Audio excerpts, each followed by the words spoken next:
खटीमा क्षेत्र में आई बाढ़ आपदा अब राजनीति रंग लेने लगी है। सोमनाथ मौर्य भाजपा नेता का कहना है कि खटीमा तहसीलदार पटवारी विधायक के एजेंट की तरह कार्य कर रहे हैं। इस कारण से क्षेत्र में आपदा परिवार लोगों को पूर्ण रूप से चेक वितरित नहीं हो पा रहे हैं। वहीं ग्राम प्रधान धर्मेंद्र कुमार बनिया का कहना है कि हमारे क्षेत्र में किसी प्रकार का राजनीति नहीं हुई है। जो भी चेक बांटे गए हैं शासन स्तर से बांटे गए हैं। बता दें कि खटीमा में सीएम द्वारा आपदा पीड़ितों के लिए चेक भेजे गए, लेकिन अभी तक पीड़ितों को चेक नहीं मिल पाए हैं। लगातार सर हम लोग भी प्रयास कर रहे हैं कि पिछले 15 दिनों से जिस दिन से बाढ़ आई है उसके बाद लगातार हम प्रयास कर रहे हैं कि पात्रों को इसका लाभ मिले, लेकिन वास्तविक पात्रों को लाभ अभी तक नहीं मिल पाया है। और तहसील प्रशासन जो है विधायक जी का एजेंट बनी हुई है। जो विधायक जी कहते हैं वही करती। विधायक जी धमकाते हैं तहसीलदार महोदय को, पटवारियों को कि हमारी सरकार आएगी तब तो हम देखेंगे। उसी दबाव में तहसील प्रशासन काम कर रहा है। जो प्राकृतिक आपदा आई थी उसमें काफ़ी लोगों के घरों में पानी घुस गया था। इसके एवज में तत्काल कुछ न 1-2 दिन बाद जो है कि चेक वितरित हुए थे। कुछ लाभार्थियों को हुए थे लेकिन कुछ रह गए थे, जिसमें कि कल परसों में जो है कि 2 दिन चेक वितरण का काम किया गया है ग्राम भक्चूरी में। जो है कि किसी उनके शोभनाथ जी द्वारा बताया गया। अभी तहसीलदार जी से हमारी बात हुई तो उन्होंने कहा कि शोभनाथ मौर्य जी बंटवाए। तो हमारे कहने का मतलब ये है कि किसी कार्यकर्ता को लेकर आप अगर चेक का वितरण कर रहे हैं तो उसमें जो है कि उनके केवल इसमें मंडिया से ग्राम प्रधान जी आए, उनका कहना है कुछ हमारे पात्र लोग छूट गए जिनके घरों में पानी भरा था। तो इस संबंध में जांच की जा रही है। अगर पात्र लोग छूटे होंगे तो उनको निश्चित रूप से मदद की जाएगी और भुगतान कर दिया जाएगा। नहीं, ऐसी हमारी जानकारी नहीं है कि घर पर बैठ के चेक बांटने का ना ही प्रावधान, ना ही कोई यहाँ से आदेश जारी किए गए हैं। अगर इस प्रकार की कोई कार्रवाई हो तो जाँच की जाएगी और सख्त कार्रवाई की जाएगी। हल्द्वानी में गोलापार सुल्तान नगरी से आए सैकड़ों लोगों ने उन्हें पंचायत चुनाव में वोट डालने के अधिकार दिए जाने की मांग की है। स्थानीय जनप्रतिनिधियों के साथ उप जिलाधिकारी कार्यालय में प्रदर्शन के लिए पहुंचे ग्रामीणों ने आरोप लगाया कि वर्ष 2008 तक वह पंचायत चुनाव में मतदान करते थे और उसके बाद उनसे मतदान करने का अधिकार छीन लिया गया। वह लोकसभा और विधानसभा में तो वोट डालते हैं, लेकिन पंचायत चुनाव में उनका मतदान देने का अधिकार छीन लिया गया। गोलापार में जो ग्राम पंचायतें हैं, हर ग्राम पंचायत में राजस्व द्वारा पट्टे दिए गए, जो लगातार मैं कह रहा हूँ कि कम से कम 3 पीढ़ियाँ वहाँ पर बसियत हो गई। 50-50 साल लोगों को रहते हुए हो गए। और वहाँ पर मैं अगर बात करूँ सरकारी चीज़ें, सारी सुविधाएं, जैसे मैं कह दूँ आंगनबाड़ी और बिजली के बिल, पानी के बिल और आधार कार्ड और अन्य सुविधाएं, चीज़ें सब हैं। पर दुर्भाग्य ये है कि विधानसभा में, लोकसभा में वोट डालने का अधिकार तो दिया, परंतु ग्राम सभा में ग्राम प्रधान को वोट डालने का अधिकार से वंचित किया गया। ये 2008 की बात थी। 2008 में ग्राम पंचायतों में वोट पड़ते थे और मैं 2 बार एक बार क्षेत्र पंचायत, वर्तमान में ग्राम प्रधान वाइफ है मेरी। पर ये बड़ा दुर्भाग्य है, चाहते हुए भी हम लोग इन लोगों की मदद नहीं कर सकते। तुरगलिया और गोलापार क्षेत्र में हर जगह से, चाहे धर्मगढ़ का मामला है, चाहे घाघजाला, चाहे सुल्तान नगरी, सभी जगह से एक बंद क्षेत्र है कह के काट दिया गया।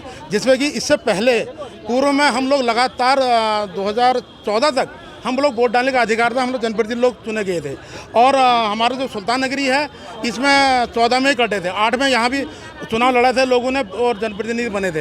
हाँ, और कई जगह 19 में काट दिए गए।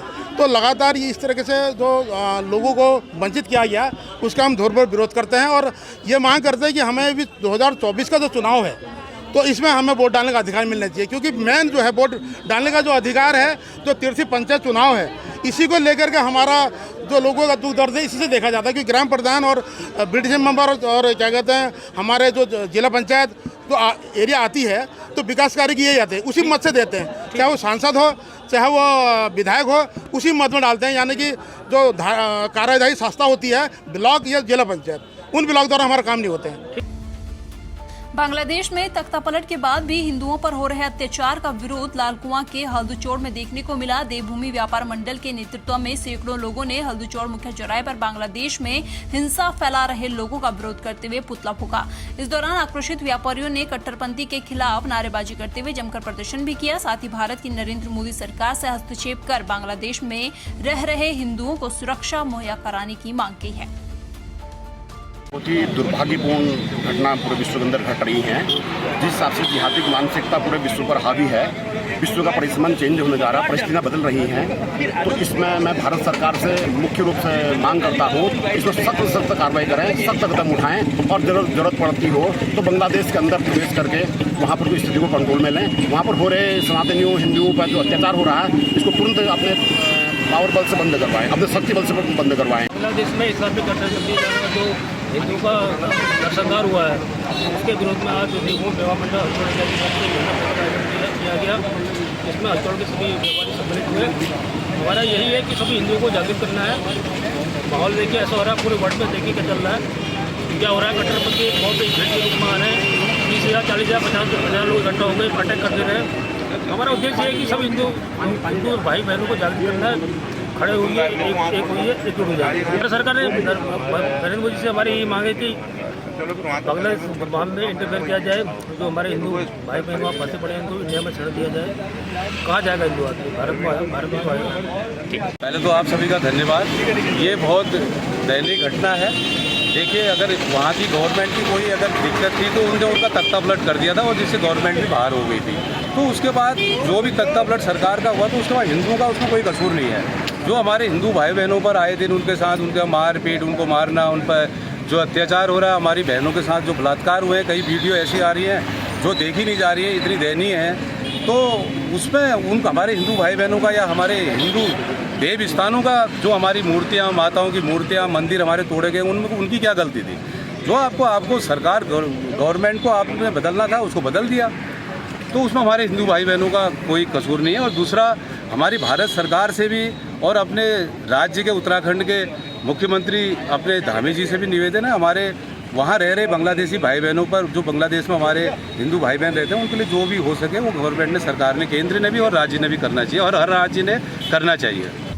उधर उधम सिंह नगर के खटीमा में भी बांग्लादेश में हिंदुओं पर हो रहे अत्याचार का विरोध देखने को मिला, जिसे लेकर देवभूमि रक्षा मंच उत्तराखंड ने उप जिलाधिकारी रविंद्र बिष्ट के माध्यम से राष्ट्रपति को ज्ञापन भेजा है।